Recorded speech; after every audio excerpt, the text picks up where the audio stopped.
Pernahkah kamu merasa ada sesuatu yang salah meskipun tidak ada satu pun kata buruk yang terucap? Pernahkah kamu pulang dari sebuah pertemuan, dari percakapan dengan seseorang, dan merasa lebih lelah, lebih bingung, lebih ragu terhadap dirimu sendiri? Padahal secara kasat mata, semuanya tampak biasa saja. Itulah tanda pertama, bahwa mungkin kamu sedang berhadapan bukan dengan situasi yang keliru, tapi dengan manusia yang meracuni batinmu secara perlahan. Selamat datang di arah baru. Sebuah ruang untuk kembali melihat dengan jernih apa yang selama ini kita abaikan, bahwa tidak semua luka datang dari teriakan. Sebagian datang dari bisikan yang manipulatif, dari senyuman yang menyimpan niat buruk, dari perhatian yang menjerat bukan merawat. Dalam hidup, kita diajarkan untuk bersikap baik, untuk memberi maaf, untuk memahami orang lain. Tapi dalam stoikisme, Marcus Aurelius juga mengingatkan kita. Ketika kamu bangun di pagi hari, renungkan bahwa kamu akan bertemu orang yang congkak, tidak tahu berterima kasih, curang, iri, dan suka mencampuri urusan orang. Dan bukan agar kita menjadi curiga, tapi agar kita tidak naif. Karena menjadi baik bukan berarti membiarkan dirimu dipakai, dikendalikan, atau disalahkan atas rasa sakit orang lain. Menjadi kuat bukan berarti menahan semuanya sendirian, tapi punya keberanian untuk berkata, "Aku pantas dijaga, bukan dihancurkan secara halus." Di arah baru kita tidak mencari alasan untuk membenci orang lain, tapi kita belajar membedakan mana yang perlu dimaafkan, mana yang harus ditinggalkan, mana luka yang bisa disembuhkan, mana yang selama ini justru disengaja. Karena menyadari bahwa kamu sedang berhadapan dengan orang jahat atau beracun, bukan tanda kelemahan, tapi tanda kesadaran. Dan dari kesadaran itulah, hidupmu bisa mulai berjalan ke arah yang lebih jernih, lebih tenang, lebih kuat. Selamat datang, di sini kamu tidak sendiri. Ada jenis rasa bersalah yang muncul bukan karena kita melakukan kesalahan, tapi karena kita dibuat merasa bersalah. Itu bukan rasa bersalah yang murni datang dari hati yang sadar, tapi tekanan tak kasat mata yang disusupkan pelan-pelan oleh orang yang tahu betul cara mengaburkan nurani kita. Dan saat itu terjadi, kamu tak sedang menghadapi kebenaran, kamu sedang menghadapi manipulasi. Dalam hidup, kita memang harus berani mengoreksi diri.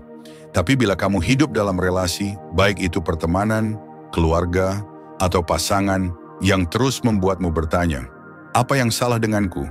Tanpa jawaban yang jelas, maka berhati-hatilah, karena kamu mungkin sedang terjebak dalam perang psikologis yang halus, tapi menghancurkan.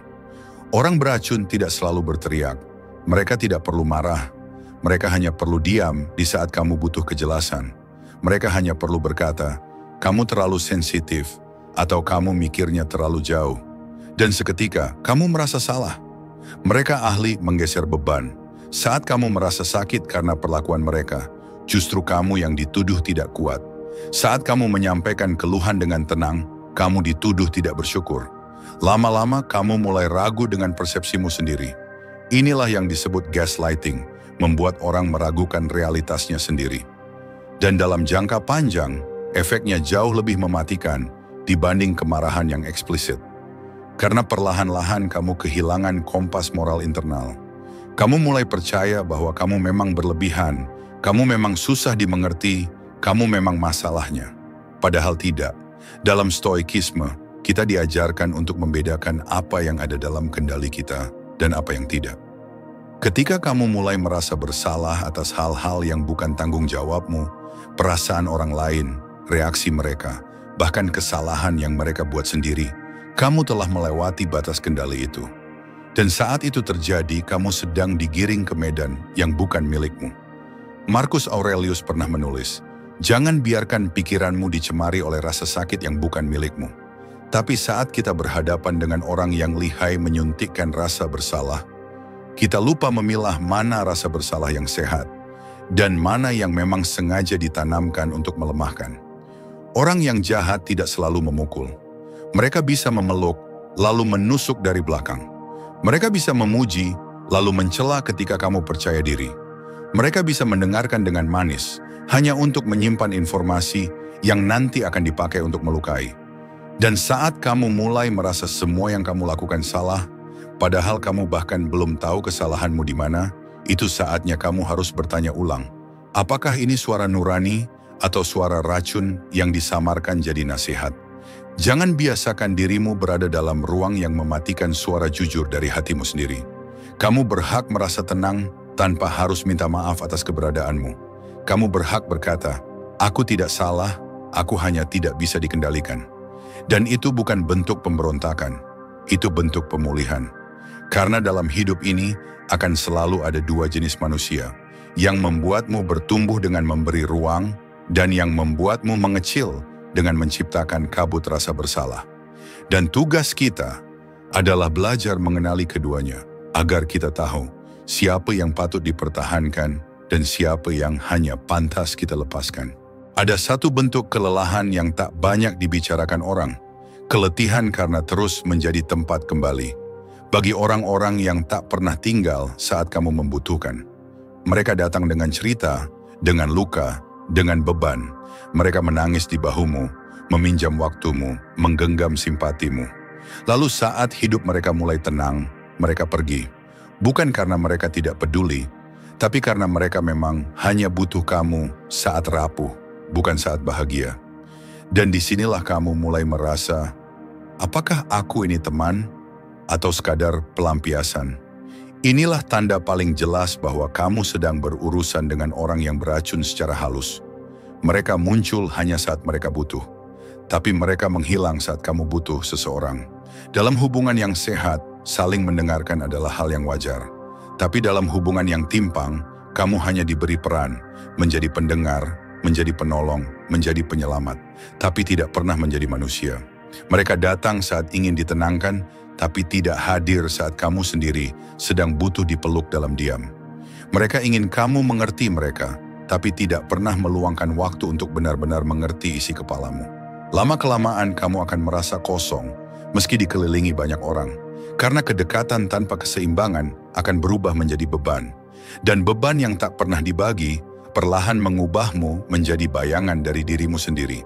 Dalam filosofi Stoikisme, Epictetus pernah berkata, ketika kamu memberi seseorang terlalu banyak tanpa batas, kamu bukan sedang berbagi, tapi sedang membiasakan mereka untuk bergantung. Dan itulah yang terjadi saat kamu terus hadir untuk seseorang yang hanya mencari kamu ketika mereka dalam masalah. Kamu menjadi tempat penampungan emosi, bukan tempat berbagi perasaan. Kamu menjadi jalan keluar mereka, tapi mereka tidak pernah menanyakan apakah kamu sedang tersesat juga. Hubungan seperti ini melelahkan karena hanya satu pihak yang bergerak. Dan kamu tahu apa yang lebih menyakitkan daripada ditinggalkan. Dibutuhkan hanya saat mereka kesepian. Kamu bukan penolong yang harus selalu siaga. Kamu bukan pelampung darurat untuk setiap badai yang mereka buat sendiri. Kamu manusia yang juga butuh sandaran. Dan jika mereka tidak mampu menjadi itu untukmu, maka hubungan itu layak dievaluasi. Tanyakan pada dirimu sendiri, berapa banyak orang yang datang padaku hanya untuk meminta tanpa pernah bertanya, apa kabarmu hari ini? Berapa sering aku harus menguatkan orang lain, sementara aku sendiri tak tahu harus bersandar kemana? Dan yang lebih penting, mengapa aku terus membiarkan diri tersedot oleh hubungan yang hanya menuntut, tapi tidak pernah mengisi? Marcus Aurelius berkata, orang yang hidupnya dikuasai oleh orang lain takkan pernah benar-benar bebas. Dan terkadang penjajahan itu tidak datang dari paksaan, tetapi dari kebiasaan kita sendiri yang terus memberikan tanpa kendali. Mulai hari ini, belajar untuk bertanya sebelum memberi. Apakah ini permintaan yang sehat atau bentuk ketergantungan yang diam-diam membunuh jiwaku? Karena mencintai bukan berarti membiarkan diri dipakai. Menjadi baik bukan berarti menjadi tersedia untuk semua orang, setiap waktu. Kita juga berhak memilih siapa yang layak menerima waktu, tenaga, dan hati kita. Dan kadang, bentuk cinta diri yang paling dalam adalah keberanian untuk berkata, maaf, aku juga sedang butuh seseorang. Dan jika kamu hanya datang saat kamu butuh, maka kamu bukan orangnya. Tidakkah ada yang lebih menyedihkan daripada harus menyembunyikan diri sendiri agar diterima? Harus menahan tawa agar tidak dianggap berlebihan, harus memilih kata agar tidak ditertawakan, harus berpura-pura setuju agar tidak dicap keras kepala. Dan semua itu kamu lakukan, bukan karena kamu lemah, tetapi karena kamu berada dalam relasi yang membuatmu merasa menjadi dirimu sendiri adalah ancaman. Kita semua ingin diterima, itu fitrah manusia. Tapi bila harga dari penerimaan itu adalah mengkhianati diri sendiri, maka kamu tidak sedang menjalin hubungan, kamu sedang menekan kejujuran demi kelangsungan semu. Ada orang-orang yang membuat kita berkembang saat bersamanya, tapi ada juga orang-orang yang membuat kita meragukan versi diri kita yang paling jujur. Setiap kali kamu ingin berkata jujur, kamu ragu. Setiap kali kamu ingin tampil apa adanya, kamu takut. Karena kamu tahu, keaslianmu bukan sesuatu yang mereka bisa terima.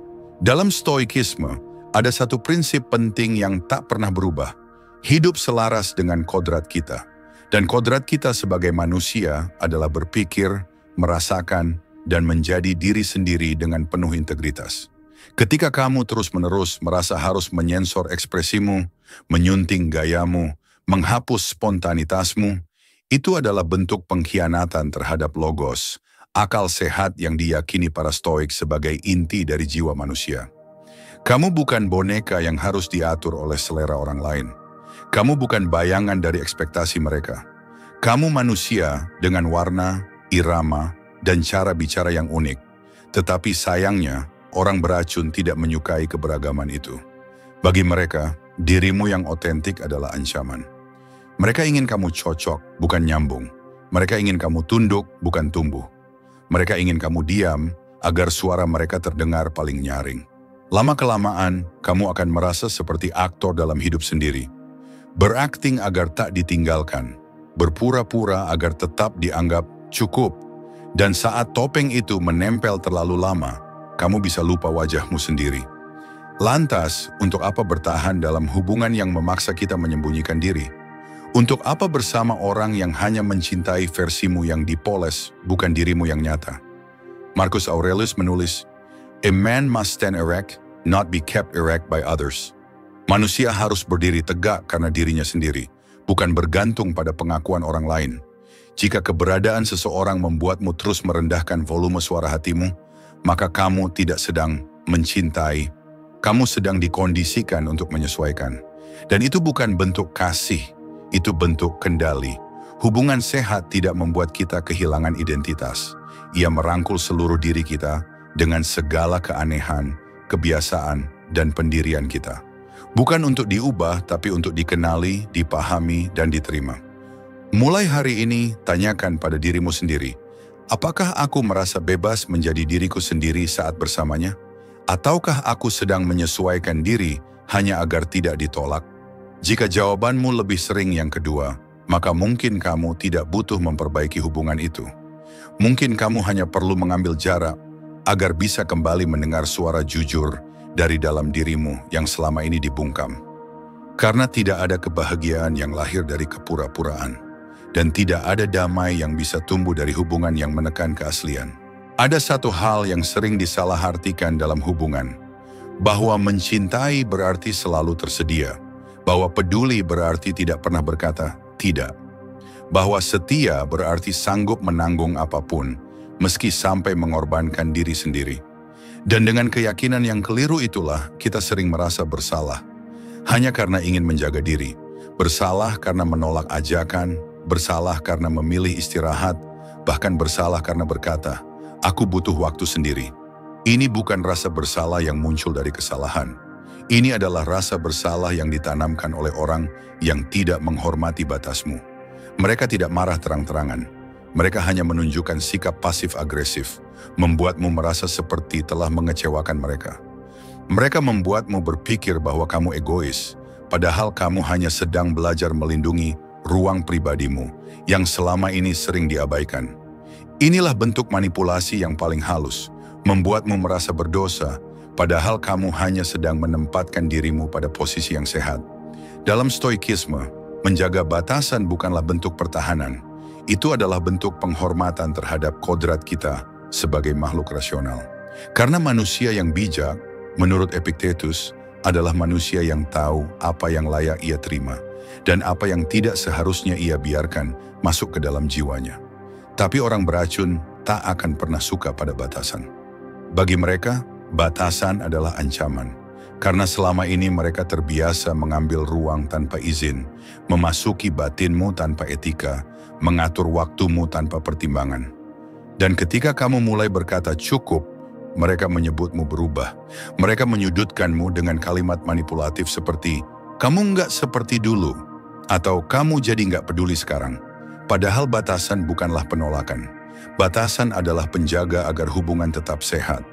Batasan adalah pagar yang melindungi, bukan tembok yang memisahkan. Jika seseorang merasa tersinggung saat kamu menetapkan batas, itu pertanda bahwa mereka selama ini terlalu sering melewatinya. Dan yang menyedihkan, saat kamu terlalu sering diminta mengabaikan kebutuhanmu demi orang lain, kamu bisa lupa bahwa kamu juga layak diprioritaskan. Kamu terbiasa mengorbankan waktu, tenaga, perasaan. Lalu saat kamu ingin istirahat sejenak, kamu merasa bersalah. Itu bukan cinta, itu ketidakseimbangan. Marcus Aurelius menulis, jangan buang apa yang masih ada dari hidupmu dalam spekulasi tentang orang lain.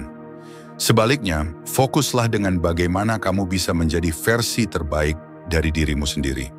Dan bagaimana mungkin kamu bisa menjadi versi terbaik dirimu jika bahkan kamu tidak diberi ruang untuk menjadi dirimu sendiri? Hubungan yang sehat tidak mengikis batas, ia menghargainya. Ia mengenal kapan harus mendekat dan tahu kapan harus memberi ruang. Jadi jika ada orang yang membuatmu merasa bersalah karena memiliki batasan, bukan kamu yang bermasalah. Merekalah yang belum dewasa dalam memahami arti kehadiran yang saling menghormati. Kamu tidak egois karena butuh waktu sendiri. Kamu tidak salah karena tidak ingin menyenangkan semua orang. Kamu hanya sedang belajar mencintai dirimu dengan cara yang seharusnya dilakukan sejak dulu, dengan menghargai ruang pribadi, ketenangan batin, dan kebutuhan mentalmu sendiri. Karena kamu juga manusia, dan kamu pun punya batas. Ada kalanya luka paling dalam tak datang dari hinaan orang asing, melainkan dari reaksi datar orang terdekat saat kamu berbagi sesuatu yang besar bagimu. Kamu menceritakan impianmu dengan mata yang bersinar, tapi mereka hanya menjawab, "Ah, begitu doang." Kamu membagikan pencapaian kecil yang kamu perjuangkan selama berbulan-bulan. Tapi yang kamu terima hanyalah sindiran, atau bahkan keheningan. Itulah tanda bahwa kamu mungkin sedang berhadapan dengan orang yang beracun secara diam-diam. Mereka tidak menjatuhkanmu dengan kata-kata kasar, tapi dengan respons yang mematikan semangat. Mereka tidak berteriak, tapi mereka mengecilkan. Mereka tidak mengkritik secara langsung, tapi mereka menyelipkan nada sarkasme yang membuatmu mempertanyakan, apakah impianku ini terlalu tinggi? Apakah pencapaianku ini sebenarnya tidak seberapa? Dan tanpa kamu sadari, kamu mulai menyusut. Kamu mulai menunda langkah. Bukan karena tidak yakin, tetapi karena terlalu sering dikerdilkan oleh mereka yang seharusnya mendukung. Orang-orang seperti ini tak senang melihatmu tumbuh, karena setiap langkah majumu adalah pengingat atas ketidakberanian mereka. Setiap keberhasilanmu adalah cermin bagi kegagalan yang mereka sembunyikan. Mereka tidak membencimu secara langsung, mereka hanya tak nyaman dengan cahayamu.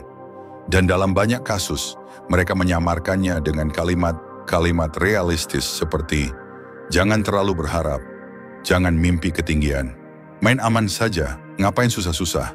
Padahal jika kita lihat lebih dalam, itu bukan nasihat. Itu adalah refleksi dari ketakutan mereka sendiri yang dibungkus rapi agar tampak seperti kepedulian. Dalam filsafat stoikisme, impian bukan sesuatu yang harus dikendalikan orang lain.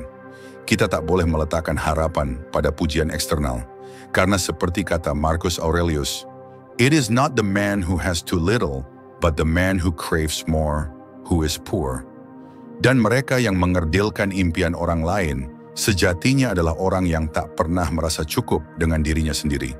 Karena seseorang yang damai dengan dirinya tidak akan terganggu oleh keberhasilan orang lain. Seseorang yang tahu arah hidupnya akan selalu mendoakan perjalanan orang lain meski jalurnya berbeda.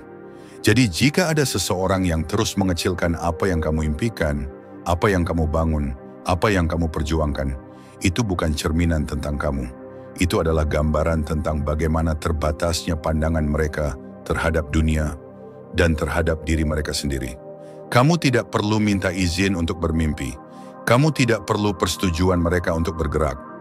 Jika kamu menunggu mereka bangga, kamu akan terus menghapus kebanggaanmu sendiri. Dan satu hal penting yang perlu kamu ingat, kamu tidak hidup untuk membuat orang yang tidak percaya padamu akhirnya setuju. Kamu hidup untuk menjadi versi terbaik dari dirimu, meski tidak semua orang mampu melihat nilainya. Tidak semua orang bisa memahami mimpi yang ditanamkan Tuhan dalam dadamu.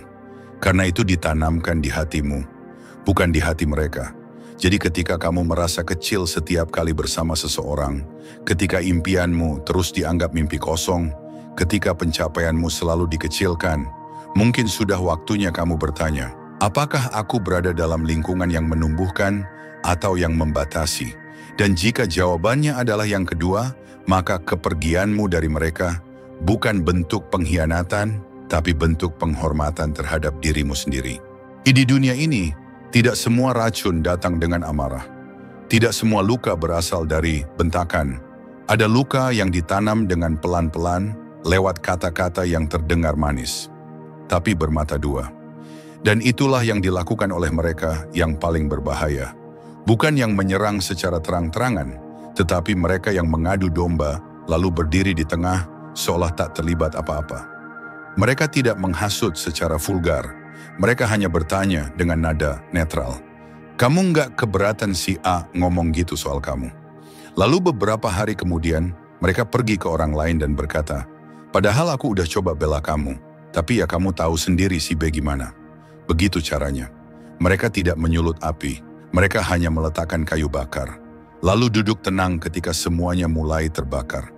Dan di saat kamu mulai bertengkar dengan orang lain, mereka tampil seolah sebagai penengah. Padahal merekalah yang menabur benih kebencian dari awal. Ini bukan sekadar perilaku toksik, ini adalah manipulasi. Mereka menciptakan konflik, lalu memposisikan diri sebagai pihak yang netral, agar mereka mendapat dua hal sekaligus, kekuasaan dan pengaruh. Dalam stoikisme, kita diajarkan untuk menjaga kejernihan pikiran, agar tidak dikacaukan oleh opini luar yang tak berdasar. Epictetus berkata, jika seseorang menceritakan sesuatu yang buruk tentang orang lain, jangan langsung percaya. Periksa dulu apakah itu fakta atau persepsi. Tapi di dunia nyata kita terlalu sering terjebak, karena racun yang disampaikan dengan tenang seringkali terdengar seperti kebenaran. Orang seperti ini lihai memainkan simpati. Mereka tahu bagaimana membuatmu merasa bahwa mereka berada di pihakmu, padahal mereka juga melakukan hal yang sama kepada orang yang sedang mereka bicarakan. Dan yang lebih berbahaya, mereka tidak pernah terlihat jahat, karena mereka memakai topeng sebagai teman baik semua orang. Mereka jarang memaki, mereka tidak frontal, tapi mereka licin. Dan dari kelicinan itulah banyak hubungan rusak tanpa sebab yang jelas. Mereka adalah tipe orang yang menaruh kata-kata kecil di antara orang lain. Kalimat-kalimat yang jika ditelusuri tidak terlalu kasar, tapi cukup untuk membuat dua orang mulai saling curiga. Kamu tahu bahwa kamu sedang berurusan dengan orang seperti ini ketika kamu sering merasa tidak nyaman dengan orang lain, padahal kamu tak punya masalah langsung dengannya. Kamu sering dibawa ke dalam obrolan yang isinya hanya tentang kekurangan orang lain. Kamu merasa terbagi antara dua sisi, tapi yang membawa cerita selalu terlihat netral. Dan bila kamu terus terjebak dalam siklus ini, lambat laun kamu akan menjadi alat. Bukan sahabat, bukan rekan, tapi alat untuk memperbesar ego mereka. Marcus Aurelius menulis, jangan buang waktumu pada orang-orang yang merusak kesatuan antara pikiran dan jiwamu. Dan orang yang mengadu domba diam-diam sebenarnya sedang mencoba memecah kesatuan batinmu, memecah kepercayaan, memecah rasa saling menghargai, memecah hubungan yang sebenarnya bisa diselamatkan. Tugas kita bukan hanya untuk mengenali racun yang kasar, tapi juga racun yang dibungkus dalam kepura-puraan. Karena kepalsuan yang terlihat manis jauh lebih berbahaya daripada keburukan yang terang-terangan. Jadi bila kamu merasa hidupmu mulai penuh dengan keraguan, jika hubunganmu dengan orang lain rusak tanpa alasan jelas, dan hanya satu orang yang jadi sumber dari segala cerita, maka mungkin sudah waktunya kamu berhenti mendengarkan dan mulai melihat dengan jernih siapa yang sebenarnya menabur perpecahan di balik wajah yang pura-pura peduli.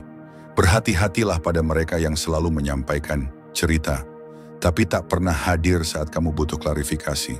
Karena damai itu tumbuh dari kejujuran, bukan dari opini yang tersebar diam-diam. Ketergantungan tidak selalu lahir dari paksaan.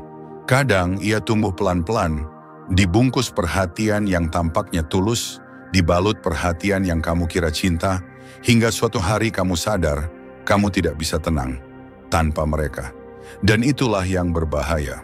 Bukan karena kamu mencintai mereka, tetapi karena kamu sudah dibuat percaya bahwa kamu tidak bisa hidup tanpanya. Padahal bisa, tapi kamu sudah terlanjur dikondisikan untuk percaya sebaliknya. Orang yang beracun secara emosional tidak menciptakan ikatan. Mereka membangun jebakan. Mereka tahu kapan harus hangat, kapan harus dingin. Mereka memberi kasih saat kamu ragu, dan menariknya kembali saat kamu mulai merasa nyaman. Mereka membiarkanmu lapar akan validasi, agar kamu selalu kembali, meski dengan hati yang terluka. Mereka menciptakan ketidakpastian sebagai alat kontrol. Hari ini mereka mendukungmu penuh, besok mereka mengabaikanmu. Hari ini mereka memujimu, besok mereka mempermalukanmu. Dan kamu perlahan-lahan mulai berjalan di atas tali. Kamu berhati-hati dalam berkata, dalam bersikap, karena kamu takut kehilangan kasih sayang yang mereka buat terasa langka. Inilah bentuk hubungan yang tidak sehat.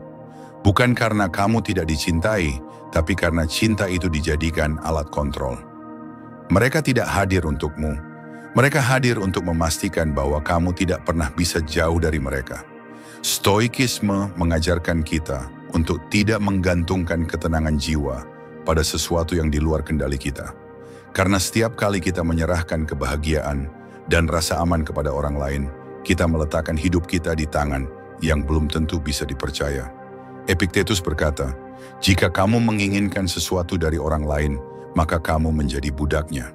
Dan dalam konteks ini, kita tidak bicara tentang kekuasaan politik, kita bicara tentang pengaruh emosional yang membungkam akal sehatmu. Lama-kelamaan kamu tidak bisa mengambil keputusan sendiri. Kamu merasa perlu izin mereka untuk bahagia. Kamu menunda banyak hal karena takut membuat mereka marah. Dan tanpa kamu sadari, dirimu bukan lagi subjek yang bebas. Kamu menjadi bayangan dari ekspektasi mereka. Inilah yang disebut ketergantungan emosional diam-diam. Tidak ada kontrak, tidak ada ancaman.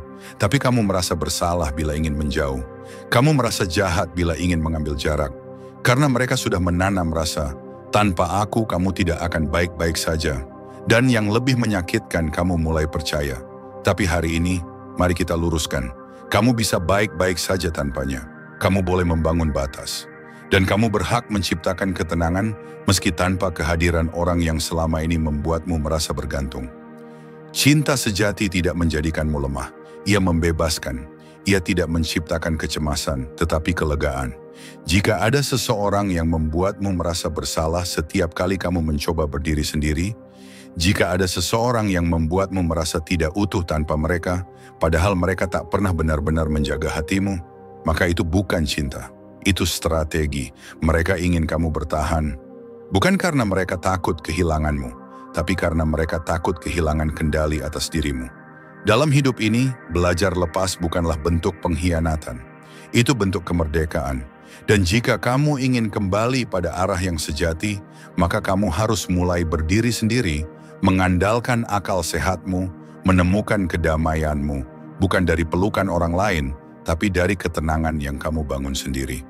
Karena ketenangan yang bergantung pada orang lain, selalu akan menjadi ketenangan yang bisa dicabut sewaktu-waktu. Meminta maaf adalah tanda kekuatan, bukan kelemahan. Ia membutuhkan keberanian untuk melihat ke dalam diri, mengakui luka yang ditimbulkan, dan merendahkan ego demi hubungan yang lebih sehat. Tapi tidak semua orang mampu melakukannya, terutama mereka yang terbiasa merasa selalu benar, dan tak pernah mengizinkan dirinya menjadi pihak yang bersalah.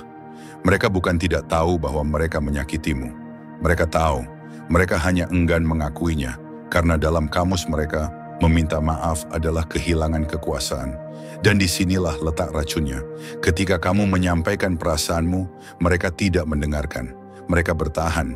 Mereka balik bertanya, kenapa kamu selalu drama? Bukankah kamu juga pernah salah? Kalau kamu nggak bisa nerima aku apa adanya, ngapain terus bertahan? Alih-alih merenung, mereka menyerang. Alih-alih memperbaiki, mereka membalikkan. Inilah taktik manipulasi klasik yang disebut deflection, mengalihkan kesalahan agar mereka tetap tampak bersih, dan kamu yang terluka justru terlihat sebagai penyebab masalah. Dan yang lebih menyakitkan, kamu mulai mempertanyakan dirimu sendiri. Kamu mulai ragu, apa aku memang terlalu sensitif? Apa seharusnya aku diam saja? Mereka membuatmu merasa bersalah karena tersakiti. Mereka membuatmu meminta maaf atas hal yang seharusnya bukan tanggung jawabmu. Dalam filosofi stoikisme, kita diajarkan untuk tidak menaruh nilai kita pada persepsi orang lain. Marcus Aurelius pernah menulis, jika seseorang bersalah, itu urusan mereka. Tapi jika kamu menyalahkan dirimu atas kesalahan orang lain, kamu sedang melukai jiwamu sendiri. Dan itu benar. Ketika kamu terus-menerus meminta maaf untuk menjaga hubungan yang tidak sehat, kamu sebenarnya sedang membayar harga yang terlalu mahal, harga ketenangan batinmu. Orang yang tidak mampu minta maaf adalah orang yang terlalu takut kehilangan kendali. Bagi mereka, mengakui kesalahan berarti menurunkan posisi. Padahal kenyataannya, orang yang mampu minta maaf justru menunjukkan kematangan emosional. Seseorang yang kuat secara batin tidak ragu mengakui bahwa ia melukai. Karena ia tahu harga dirinya tidak runtuh karena kata maaf. Justru disitulah wibawa sejati dibangun, pada kerendahan hati yang mampu memulihkan luka. Tapi mereka yang beracun takkan pernah sampai pada titik itu, karena mereka lebih takut kehilangan wajah daripada kehilangan hatimu. Mereka akan terus membalikkan keadaan, menjadikanmu sebagai kambing hitam, memutar balik fakta, hingga kamu lelah menjelaskan. Dan jika kamu tidak waspada, kamu bisa terjebak dalam pola menyakitkan, di mana kamu terus-menerus meminta pengertian dari orang yang tidak berniat memahami. Maka hari ini, mari kita belajar satu hal penting. Tidak semua luka bisa disembuhkan dengan dialog jika lawan bicaramu menutup pintu mawas diri. Tidak semua hubungan bisa diperbaiki jika hanya satu pihak yang bersedia mengaku salah. Dan tidak semua perdebatan harus dimenangkan. Kadang, kemenangan terbesar adalah saat kamu mampu berkata, "Aku sudah menjelaskan sejujur-jujurnya. Jika kamu masih ingin menyalahkan, itu bukan lagi tanggung jawabku."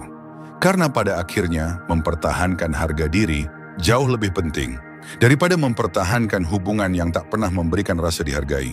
Tidak semua kelelahan berasal dari aktivitas. Ada kelelahan yang datang hanya karena kamu berada di dekat orang tertentu. Kamu tidak sedang berlari, tidak sedang bekerja keras, tapi jiwamu terasa letih, kepalamu berat, hatimu sunyi meski sedang tidak sendiri. Inilah tanda bahwa ada seseorang atau bahkan beberapa orang yang sedang menyerap energi hidupmu. Bukan dengan teriakan, bukan dengan kekerasan, tapi dengan kehadiran yang pelan-pelan mengikis semangat dan kejernihanmu. Orang seperti ini tak selalu tampak jahat. Mereka bisa ramah, penuh cerita, bahkan tampak membutuhkanmu. Tapi setiap kali kamu selesai bertemu mereka, ada rasa hampa yang sulit dijelaskan. Seolah seluruh harimu tertarik keluar dari jalurnya, hanya karena satu pertemuan singkat yang penuh keluhan, gosip, dan tuntutan emosi. Mereka adalah penyedot energi, bukan dalam makna mistis, tapi secara emosional dan psikologis. Mereka menarik perhatianmu secara berlebihan. Mereka menanam rasa bersalah agar kamu selalu tersedia. Mereka membuatmu berpikir bahwa jika kamu tidak hadir untuk mereka, maka kamu bukan teman yang baik. Padahal kebaikan tidak pernah menuntut, dan kasih yang sehat tidak pernah menghisap sampai kamu habis. Dalam stoikisme, ada satu prinsip penting. Kita harus menjaga jiwa seperti kita menjaga tubuh. Jika tubuh bisa kelelahan karena kurang tidur dan nutrisi, maka jiwa pun bisa rapuh karena terlalu sering dikelilingi orang yang hanya mengambil tanpa memberi. Marcus Aurelius menulis, "Perhatikan apa yang menyedot energimu dan hindarilah seperti kamu menghindari racun." Dan racun dalam konteks ini bisa datang dalam bentuk obrolan yang tiada arah, curhatan yang selalu berulang, cerita tentang orang lain yang selalu negatif, dan atmosfer yang penuh tekanan, meski dibungkus dalam kata-kata manis. Penyedot energi tidak selalu bersikap kasar. Justru seringkali mereka tampil sebagai korban. Mereka mengulang cerita yang sama, berharap kamu menjadi pelampiasan emosi mereka. Mereka tidak berniat menyelesaikan masalah, mereka hanya ingin ada seseorang yang mereka bisa seret ke dalam pusaran dramanya. Dan jika kamu tidak waspada, kamu bisa terseret terlalu dalam. Kamu mulai menunda hal-hal penting dalam hidupmu karena terlalu sibuk menyelamatkan seseorang yang bahkan tidak ingin diselamatkan. Kamu mulai kehilangan motivasi karena pikiranmu dipenuhi dengan masalah yang bukan milikmu. Kamu kehilangan arah karena hidupmu mulai digerakkan oleh kebutuhan orang lain, bukan prinsipmu sendiri. Epictetus mengajarkan, kebahagiaan adalah hasil dari hidup sesuai kodrat, dan kodrat manusia adalah menggunakan akal dan kebijaksanaan, bukan menjadi pelayan emosi orang lain. Kita harus bisa membedakan antara membantu dan dimanfaatkan, antara peduli dan kehilangan jati diri. Karena jika kamu terus hadir untuk orang yang tidak pernah belajar berdiri, maka kamu sedang mengorbankan kekuatanmu untuk sesuatu yang tidak tumbuh.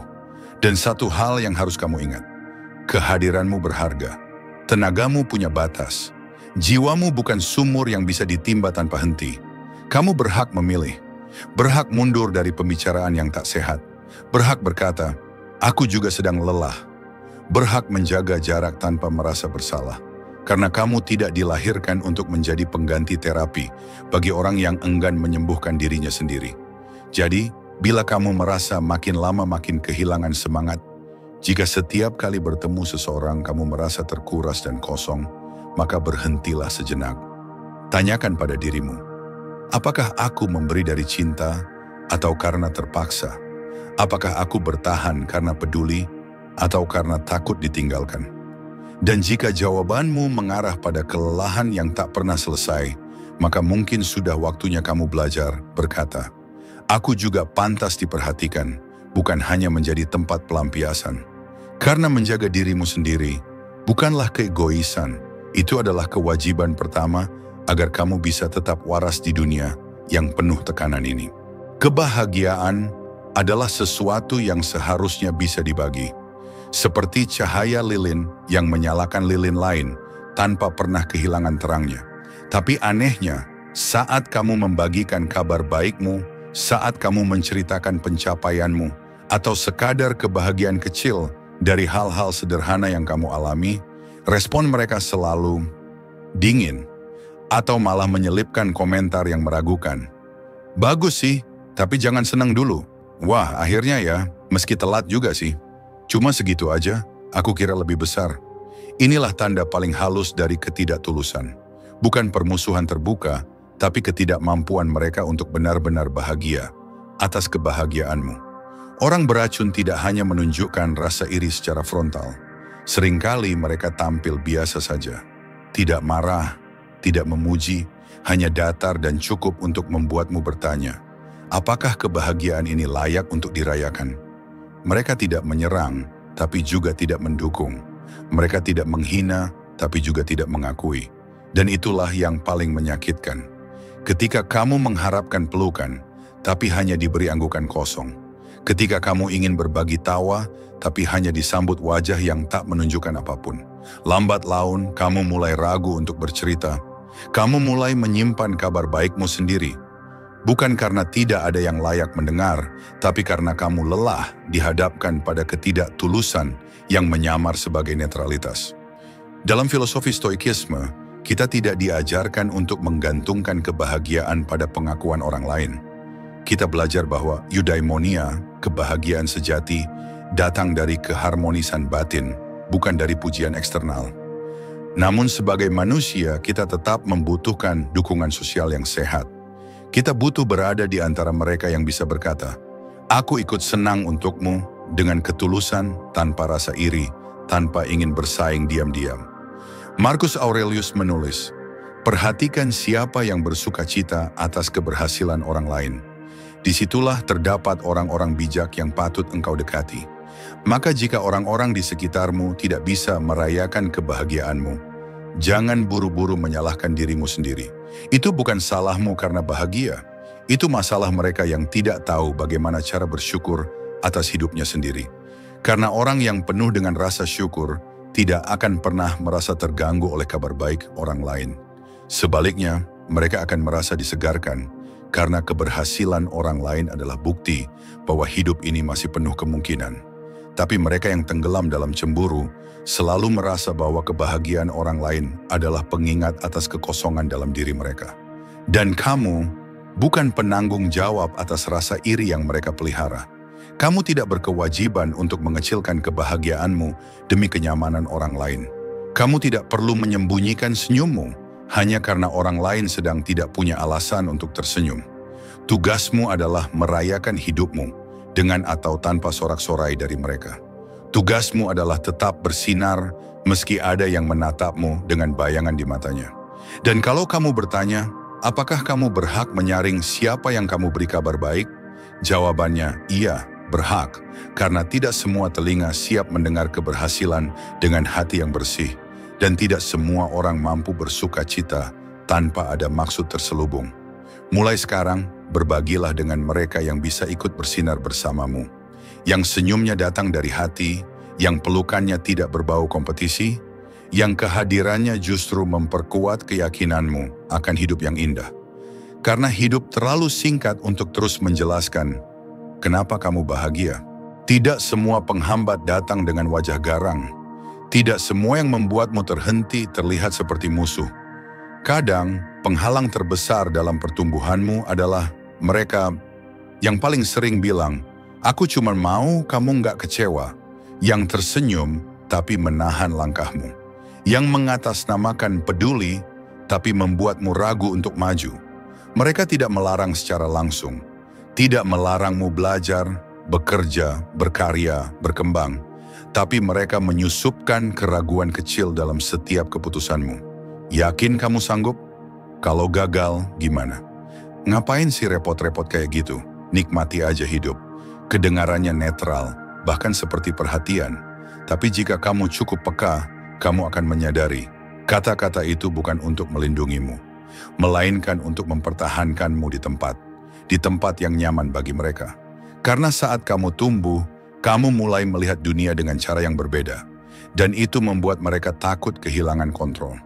Orang-orang seperti ini tidak ingin kamu gagal, tapi mereka juga tidak sepenuhnya ingin kamu sukses, karena kesuksesanmu akan mengganggu narasi yang mereka bangun tentang dirimu, bahwa kamu selalu butuh mereka, bahwa kamu tidak bisa terlalu jauh, terlalu tinggi, terlalu mandiri. Dalam filosofi stoikisme, pertumbuhan adalah bagian kodrati dari manusia. Seperti pohon yang terus mencari cahaya, jiwa manusia yang sehat juga selalu bergerak menuju versi terbaiknya. Epictetus berkata, jika kamu ingin menjadi lebih baik, bersiaplah dicemooh oleh mereka yang belum siap tumbuh. Dan inilah yang sering terjadi. Saat kamu mulai berubah, lebih teratur, lebih tegas, lebih mandiri, mereka yang terbiasa melihatmu pasif mulai merasa terganggu. Mereka akan berkata, kamu berubah, terlalu sibuk, terlalu ambisius, terlalu idealis, padahal kamu tidak, terlalu apapun. Kamu hanya sedang meninggalkan zona nyaman yang dulu kamu dan mereka tempati bersama. Pertumbuhan bukan soal menjadi lebih dari orang lain, tapi menjadi lebih dari dirimu yang kemarin. Dan jika seseorang benar-benar peduli padamu, mereka akan ikut menyiram semangatmu, bukan memotong akar keberanianmu. Mereka akan bertanya, apa yang bisa aku bantu? Bukan yakin kamu nggak keterlaluan. Sayangnya, banyak dari kita tidak menyadari bentuk penghambatan halus ini. Kita mengira mereka hanya khawatir, padahal kekhawatiran itu seringkali bersumber dari ketakutan mereka sendiri, bukan dari kebutuhan kita untuk berhati-hati. Dan jika kamu terus mengikuti ketakutan orang lain, hidupmu akan dipenuhi oleh penyesalan yang bukan milikmu. Marcus Aurelius pernah menulis, jangan biarkan orang lain menyeretmu kembali ke tempat yang sudah kamu tinggalkan dengan susah payah. Tumbuh adalah proses yang melelahkan, tapi tetap tinggal di tempat yang membuatmu mengecil jauh lebih menyakitkan. Jangan takut disebut berubah, karena memang itulah tujuan hidup, berkembang. Jangan merasa bersalah karena tidak lagi cocok dengan mereka yang dulu satu lingkaran. Karena bukan semua orang ditakdirkan untuk ikut dalam semua musim pertumbuhanmu. Dan yang terpenting, jangan menunda langkah hanya karena ada yang belum siap melihatmu menjadi lebih kuat, lebih bijak, dan lebih merdeka. Karena tidak semua yang bilang, Aku hanya ingin kamu aman, benar-benar ingin kamu bebas. Sebagian hanya takut kehilangan versi dirimu yang bisa mereka kendalikan. Ada jenis pertemuan yang membuat kita merasa utuh, dan ada pula jenis pertemuan yang justru membuat kita merasa pecah, bukan karena kata-kata yang keras, bukan karena pertengkaran terbuka, tetapi karena atmosfer yang menguras, perlakuan yang melelahkan, dan energi yang menyusut tanpa sebab yang jelas. Pernahkah kamu merasa begini? Kamu bertemu seseorang, berbincang seperti biasa, tidak ada yang kasar, tidak ada yang jelas-jelas menyakitimu, tapi setelahnya, kamu hampa, kamu butuh waktu untuk tenang, kamu ingin sendiri, kamu merasa kelelahan, meski hanya duduk dan berbicara. Itulah yang terjadi saat kamu berhadapan dengan orang yang beracun secara halus. Kehadiran mereka mungkin tidak keras, tapi mereka membawa beban emosional yang diam-diam kamu tanggung. Mereka memelintir kalimat agar kamu merasa bersalah. Mereka membuatmu merasa harus menjelaskan dirimu tanpa diminta. Mereka membandingkan hidupmu dengan orang lain, dengan nada bercanda. Mereka merendahkan pencapaianmu dengan pujian yang setengah hati. Dan kamu pun terjebak dalam labirin perasaan yang tidak kamu mengerti. Kenapa aku merasa gelisah, padahal aku hanya mendengarkan? Kenapa aku merasa lelah, padahal tidak ada yang benar-benar terjadi? Inilah bukti bahwa tubuh dan jiwamu sedang bekerja keras. Bukan untuk berkembang, melainkan untuk bertahan. Dalam stoikisme, ketenangan batin, ataraksia, adalah bentuk kemerdekaan tertinggi. Kita diajarkan untuk menjaga ketenangan itu dari segala bentuk gangguan, baik yang kasar maupun halus. Epictetus menulis, "Kamu tidak akan pernah damai jika kamu membiarkan orang lain masuk ke dalam jiwamu tanpa kendali. Dan orang beracun tanpa kamu sadari bisa menempati ruang batinmu. Mereka bukan hanya mengganggu pikiranmu saat bertemu, tapi juga setelahnya. Kata-kata mereka mengulang di kepala. Perilaku mereka tinggal di benak, dan kamu pun butuh waktu untuk kembali jadi dirimu sendiri. Itulah tanda bahwa sesuatu telah diambil darimu. Jika setiap pertemuan dengan seseorang membuatmu perlu waktu untuk memulihkan, maka itu bukan hubungan yang sehat. Hubungan yang baik seharusnya tidak membuatmu terus-menerus membangun ulang ketenanganmu. Ia seharusnya menjadi ruang di mana kamu bisa mengisi ulang, bukan terus-menerus kehabisan. Dan yang paling menyedihkan adalah, kamu mulai terbiasa. Kamu mulai menganggap lelah emosional itu wajar. Kamu mulai mengira bahwa memulihkan diri setelah bertemu seseorang itu adalah bagian dari hubungan. Padahal tidak. Kamu tidak seharusnya terus-menerus merasa perlu istirahat dari seseorang yang katanya peduli. Karena cinta tidak seharusnya melelahkan setiap hari. Karena persahabatan tidak seharusnya membuatmu merasa sedang diuji. Kadang kamu bahkan mulai menyalahkan dirimu sendiri. Mungkin aku yang terlalu sensitif. Mungkin aku yang terlalu mudah lelah. Tapi tidak. Bukan kamu yang terlalu lemah. Kamu hanya terlalu sering mengalah. Terlalu sering mendengarkan. Terlalu sering mencoba bertahan di tempat yang seharusnya sudah kamu tinggalkan. Marcus Aurelius menulis, "A soul becomes dyed with the color of its thoughts." Dan jika kamu terus-menerus menyerap racun yang tidak kamu sadari, jiwamu akan perlahan kehilangan warnanya. Maka pulihkanlah dirimu. Dan jangan merasa bersalah untuk menjauh. Karena tidak semua jarak berarti kebencian. Kadang, jarak adalah satu-satunya cara untuk mencintai diri sendiri kembali. Belajarlah membedakan siapa yang membawa ketenangan dan siapa yang diam-diam mengambilnya. Karena hidup terlalu berharga jika setiap harimu dihabiskan untuk memulihkan diri dari pertemuan yang salah. Dalam hidup, tidak semua luka tampak berdarah. Tidak semua kerusakan datang dari benturan besar. Ada luka yang tumbuh perlahan karena kamu terlalu lama bertahan di antara orang yang merusakmu secara halus, dengan sikap yang tidak pernah frontal, tapi cukup tajam untuk mengikis kepercayaan dirimu sedikit demi sedikit. Orang-orang beracun tidak selalu kasar. Mereka bisa tersenyum, bisa akrab, bahkan bisa terlihat peduli. Tapi jika setelah bertemu mereka, kamu merasa mengecil, kehilangan arah, atau ragu terhadap nilaimu sendiri, maka itu adalah tanda yang tidak boleh kamu abaikan. Jangan remehkan lelah emosional. Jangan abaikan kelelahan batin yang terus kamu rasakan setelah bersikap baik kepada orang yang tidak pernah berniat menjaga jiwamu.